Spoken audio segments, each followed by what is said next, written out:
Assalamualaikum warahmatullahi wabarakatuh. Video kali ini adalah alur cerita lanjutan dari series Donghua Tales of Holding Gods. Jadi, untuk kenyamanan bersama, silahkan tonton seriesnya terlebih dahulu ya. Terima kasih. Raja Iblis Dutian mengangkat kepalanya tinggi-tinggi saat ia membawa para tetua yang tua, lemah, sakit, dan cacat dari desa tetua cacat ke depan. Ada banyak orang yang sehat di desa ini, jadi mengapa disebut desa tetua cacat? Pikirnya dalam hati, desa tetua cacat saat ini tidak lagi sesuai dengan namanya. Bahkan ada orang muda seperti Nenek Si dan Kinmu di desa itu, jadi kata tetua itu sendiri perlu dibahas. Matua, tukang daging, dan si lumpuh sudah sehat, sementara Nenek Si mungkin masih cacat di hatinya, tubuhnya baik-baik saja. Satu-satunya yang masih kehilangan bagian tubuhnya adalah si buta, tabib, kepala desa, si bisu, dan si tuli. Namun, Raja Iblis Dutian tidak tahu bahwa bagi penduduk desa tetua cacat, kecacatan fisik bukanlah kecacatan. Kecacatan sejati mereka terletak di hati mereka. Kepala desa kelelahan karena tidak mampu memenuhi tanggung jawabnya, yang membuatnya patah semangat. Bahkan jika ia sehat, ia tetap tidak akan bisa keluar dari reruntuhan besar. Apoteker telah mengiris wajahnya sendiri karena tekanan yang disebabkan oleh hutang hubungan. Bahkan jika ia mendapatkan kembali penampilan masa keemasannya, ia tetap tidak akan berani keluar dan menghadapi orang-orang. Alasan mengapa si buta terpuruk bukanlah karena ia menjadi buta. Dan meskipun Matua telah mendapatkan kembali kedua tangannya, ia tetap tidak bisa bangkit setelah kematian istri dan anaknya. Ia masih tidak mampu memaafkan dirinya sendiri. Iblis hati Nenek Si, masa lalu si lumpuh, tanah kelahiran si tuli, masa lalu si bisu yang misterius, dan alasan tukang jagal mengangkat pisaunya ke surga, semuanya adalah belenggu yang menahan mereka. Kecacatan di hati mereka adalah kecacatan sejati mereka. Mereka telah tenggelam dalam masa lalu yang menyedihkan dan tidak mampu membebaskan diri darinya. Inilah alasan di balik desa lansia cacat. Jika bukan karena anak yang mereka besarkan melarikan diri, penduduk desa lansia cacat akan tetap tinggal di desa dan menunggu kematian mereka, menggali lubang untuk mengubur diri mereka sendiri. Kedatangan Kinmu secara bertahap menghidupkan kembali hati mereka, tetapi bahkan dia pun tidak bisa membuat mereka keluar dari masa lalu yang telah membuat mereka lumpuh. Kelumpuhan sejati adalah ketika tubuh dan hati lumpuh. Karena itu, orang-orang ini hanya bisa mengandalkan diri mereka sendiri untuk keluar. Raja Iblis Dutian benar-benar Raja Iblis dari dunia lain. Dia tahu begitu banyak sehingga bahkan si buta pun sangat terkesan dengan pengetahuannya dan detail-detail konkretnya. Raja Iblis Dutian telah sepenuhnya meyakinkannya dengan pencapaiannya dalam Aljabar. Mereka sampai di perbatasan hutan, yang hampir berada di ujungnya. Hanya tersisa sekitar 2 mil lagi, tetapi Raja Iblis Dutian harus menghabiskan setengah hari hanya untuk menyeberangi 2 mil ini. Ini malam tahun baru, kata Nenek Si tiba-tiba. Matua menggelengkan kepalanya. Tahun baru belum dianggap meriah sampai semua penduduk desa hadir. Suara si jagal terdengar keras seperti lonceng. Kita harus menemukan kepala desa, si bisu, dan tabib, melihat jasad mereka. Bahkan jika mereka mati, kita akan menyeret mereka kembali untuk tahun baru. Tidak ada lagi jalan di depan mereka, hanya desa bebas yang runtuh. Tidak ada lagi tanah di ujung hutan ini selain penampang yang bersih. Berdiri di tepi tebing, Kinmu melihat ke bawah dan melihat hutan lain. Dia takjub. Hutan lain, katanya dengan heran, hutan ini tumbuh di tebing, jadi bagaimana pohon-pohonnya bisa tegak lurus dengan tanah? Raja Iblis Dutian melompat dari tebing dan berdiri tegak di sisi tebing. Tubuhnya tegak lurus dengan tubuh Kinmu saat ia berjalan bolak-balik. Segel di sini jauh lebih rumit dari yang kukira. Segel ini dibentuk oleh sebuah kubus yang menyegel desa bebas. Khawatir di dalamnya, mengendalikan gaya elektromagnetik tempat ini. Kalian akan tahu saat berjalan ke sini untuk melihatnya. Kinmu mengulurkan kakinya dengan hati-hati dan tiba-tiba merasakan gaya tarik di bawah kakinya. Meletakkan kakinya dan mengangkat kaki yang lain, ia menyadari bahwa ia berdiri di sisi tebing tanpa rasa tidak nyaman. Tidak hanya itu, dari tempat ia berdiri, sepertinya ia berdiri di tepi tebing sementara Nenek Si, Matua, dan yang lainnya berdiri di sisi tebing. Hanya dia dan Raja Iblis Dutian yang berdiri di tanah datar. Ia melihat sekeliling dan sedikit terkejut. Ia melihat bahwa sisi seberang juga memiliki hutan yang tegak lurus dengan tanah. Selain itu, langit di arah lain juga memiliki hutan. Situasi seperti ini seperti potongan-potongan tanah yang membungkus desa bebas khawatir untuk membentuk bola berongga yang sangat besar. Namun, dilihat dari segi geografis, itu tidak tampak seperti bola berongga sederhana. Tampaknya benda itu tersusun dari ribuan kubus dengan ketinggian berbeda, sementara di tengahnya terdapat desa bebas khawatir. Setiap kubus adalah ribuan mil hutan yang terlipat, dan setiap sisi kubus adalah sisi sebaliknya. Seni ilahi semacam ini melampaui apa yang bisa dia bayangkan. Bahkan makhluk seperti guru kekaisaran pun tidak akan bisa membayangkan bahwa seni ilahi seperti itu bisa ada di dunia ini, bukan? Gaya elektromagnetik di sini telah berubah. Si buta juga berjalan mendekat dan merasakan gaya tarik tersebut. Seni ilahi yang agung ini bukanlah hal kecil untuk meliputi seluruh desa bebas khawatir. Aku khawatir satu-satunya jalan keluar adalah tempat kita berasal. Banyak sekali segel yang dipasang hanya untuk mencegah penduduk desa bebas khawatir keluar.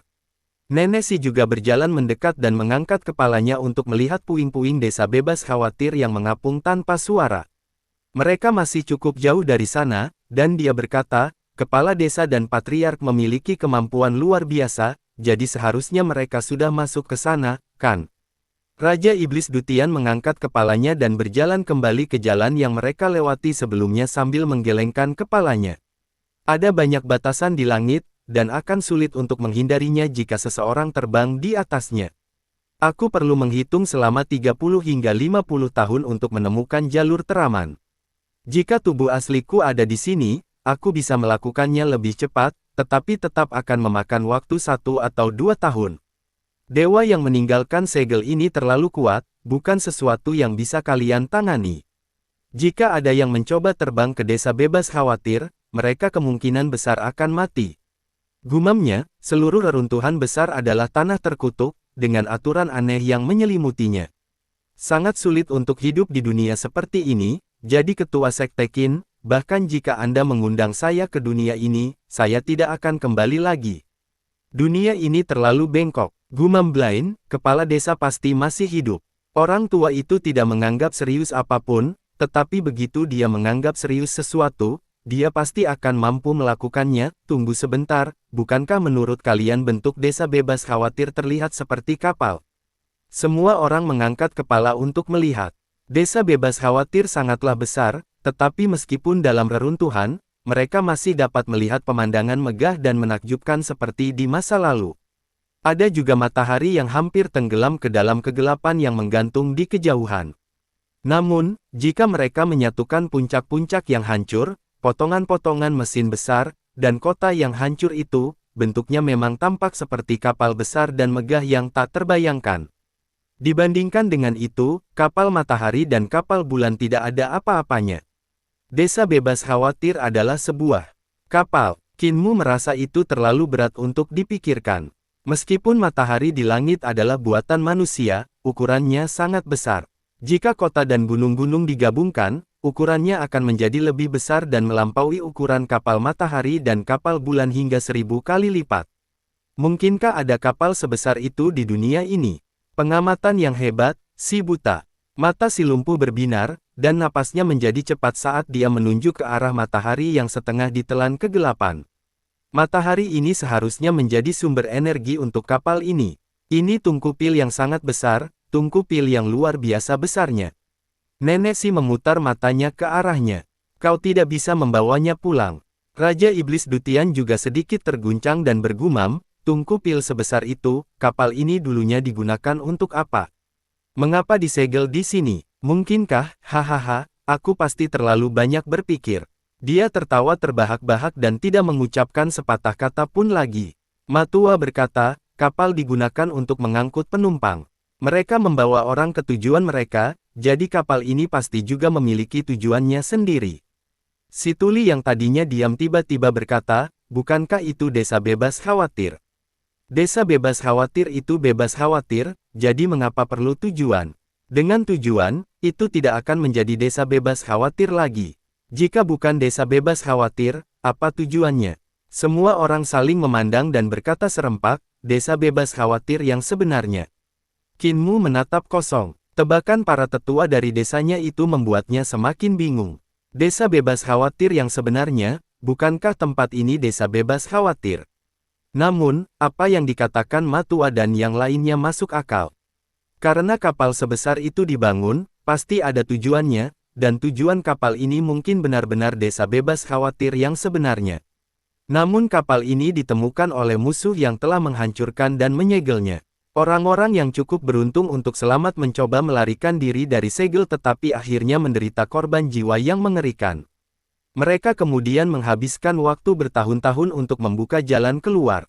Para iblis di kegelapan juga mencari desa bebas khawatir dan bahkan mengira ini adalah desa bebas khawatir. Namun, ini hanyalah sebuah kapal yang menuju desa bebas khawatir. Jika desa bebas khawatir tidak ada di sini, di mana desa bebas khawatir yang sebenarnya? Kinmu bingung. Di mana tepatnya kampung halamanku? Apakah ada anggota klanku yang selamat? Pikirannya kacau, dan pada saat ini, cahaya perak melintas di langit. Sebuah perahu perak terbang keluar dari kota, dan di atas perahu perak itu berdiri Mute yang memegang sebuah peti kayu. Di perahu itu juga ada dua tetua berambut putih, seorang pria tanpa wajah, dan seorang pemuda. Mute mengendalikan perahu perak itu, terbang dengan lincah di udara untuk menghindari batasan ilahi di langit. Raja Iblis Dutian tercengang. Jalur yang dilalui perahu perak itu sekarang adalah jalur teraman yang harus dia hitung selama puluhan tahun. Perahu perak yang mengangkut orang-orang ini bolak-balik di antara batasan ilahi. Itu seperti ikan cerdas yang bergerak ke segala arah untuk menghindari segala macam bahaya. Setelah beberapa saat, perahu perak itu turun dari langit dan mendarat di depan kelompok tersebut. Tabib menggendong kepala desa dan berjalan turun dari perahu sementara patriark muda menggelengkan kepalanya. Mengapa kau harus menggendongnya? Dia jelas bisa terbang sendiri. Tabib terkejut dan meletakkan kepala desa tegak di tanah sambil tersenyum.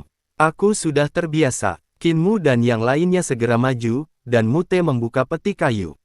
Perahu perak itu meleleh dan berubah menjadi butiran perak yang bergemerincing masuk ke dalam peti kayu.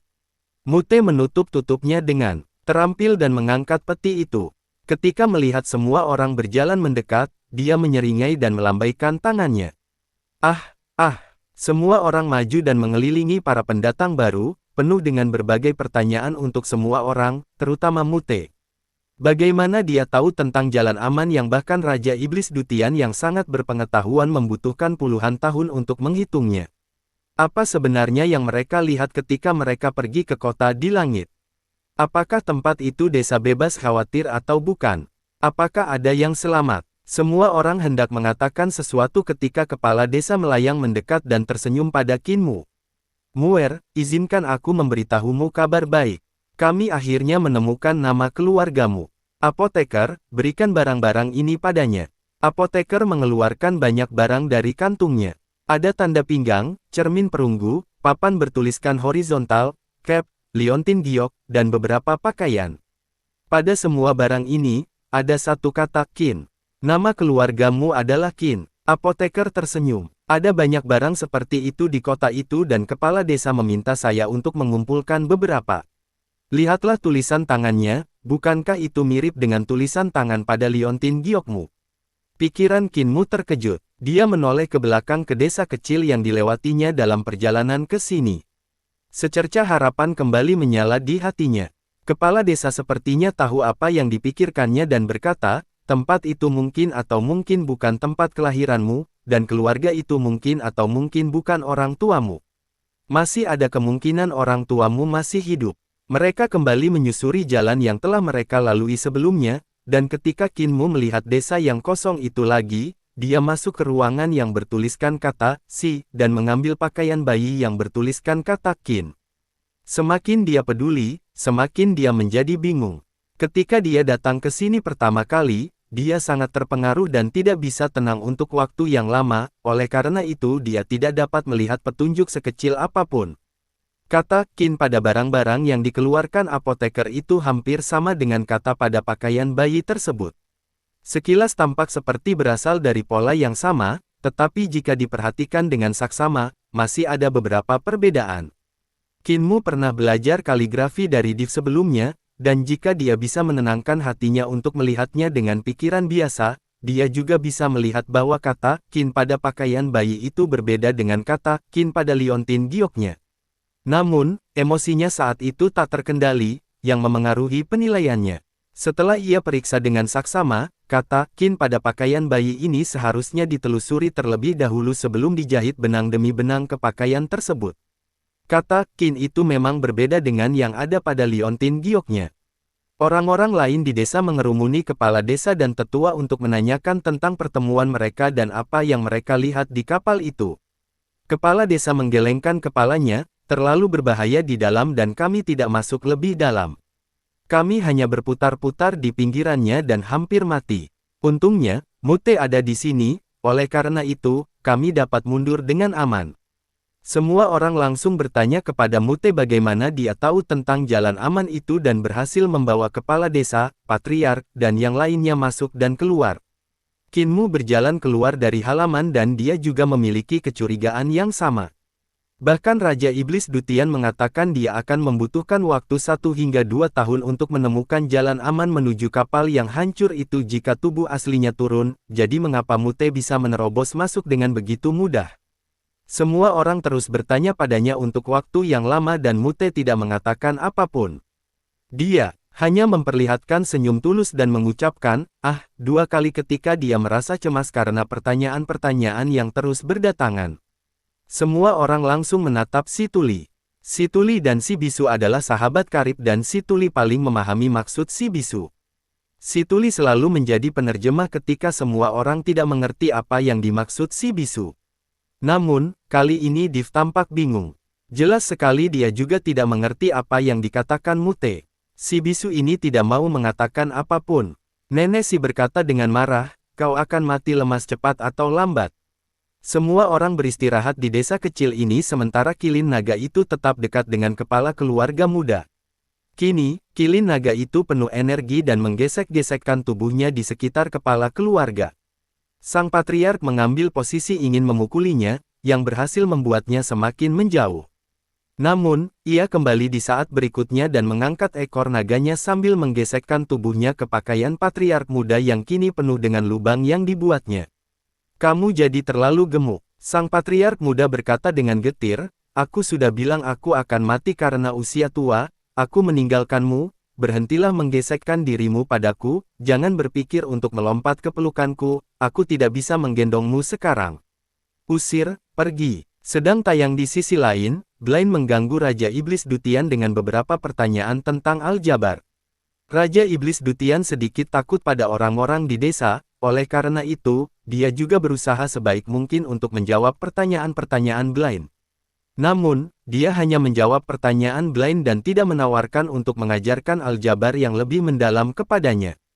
Sang apoteker bergegas dari satu orang ke orang lain untuk memeriksa luka-luka mereka dan mengobatinya. Qinmu berjalan memasuki rumah itu. Meskipun ini mungkin bukan rumah orang tuanya, tempat ini membuatnya merasa tenang. Si Bisu juga masuk dan melihat sekeliling. Tangannya yang kasar membelai kuda kayu kecil itu dan mengambil sepotong pakaian. Pria yang tebal dan tegap ini memiliki tatapan yang sangat lembut. Qinmu menatap ke arahnya dan Mute menoleh sambil menyeringai. Sudah waktunya berangkat. Nenek si bergegas, pulanglah ke desa untuk merayakan tahun baru. Patriark, babi gemuk yang kau pelihara akhirnya bisa disembelih untuk dimakan. Tukang daging mahir dalam hal itu dan masih bisa menyiapkan beberapa hidangan enak, cukup untuk 2 meja. Kamu berani. Sang patriark muda merasa gugup dan berteriak, jangan berani menyentuhnya, sejak kecil kau sudah diam-diam melirik kilin nagaku, selalu ingin memakannya, pergi sana, berhenti menggesekkan tubuhmu padaku, aku tidak akan membelaimu, tetua disiplin, seret dia pergi. Tetua disiplin mengejar kilin naga ke arah Qinmu. Patriark muda itu melihat ke arah kilin naga yang menggerakkan pantatnya untuk berjalan ke arah Qinmu. Kilin naga itu sangat gemuk sehingga pantatnya bulat seperti bola. Tubuhnya segemuk badak dan setiap kali ia melangkah, pantatnya yang bulat akan bergoyang tak terkendali. Orang ini pasti sering meminta makanan dari pemimpin sekte, dan makanannya juga tidak buruk. Saat aku bertemu dengannya dulu, dia kecil seperti kucing dan menggesekkan badannya ke kakiku untuk mendapatkan makanan dariku. Akhirnya dia semakin gemuk karena aku memberinya makan dan terus menempel padaku. Sang patriark muda menghela napas. Kilin naga itu sangat kecil, bahkan ia bisa memeluknya dan membelai kepalanya. Kapal yang sangat besar. Semua orang datang ke depan kapal bulan dan takjub melihatnya. Si cacat berencana mencuri kapal ini dan dimarahi oleh nenek si, dasar cacat, meskipun kau bisa mencurinya, di mana kau akan memarkirnya?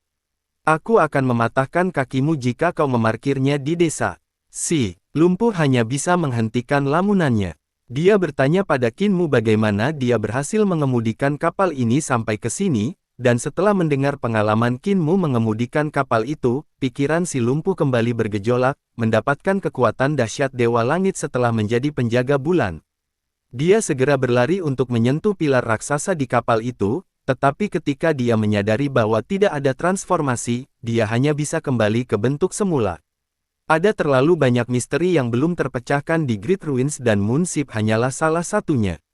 Ketika mereka keluar dari penghalang tak berbentuk itu, matahari sudah tinggi di langit.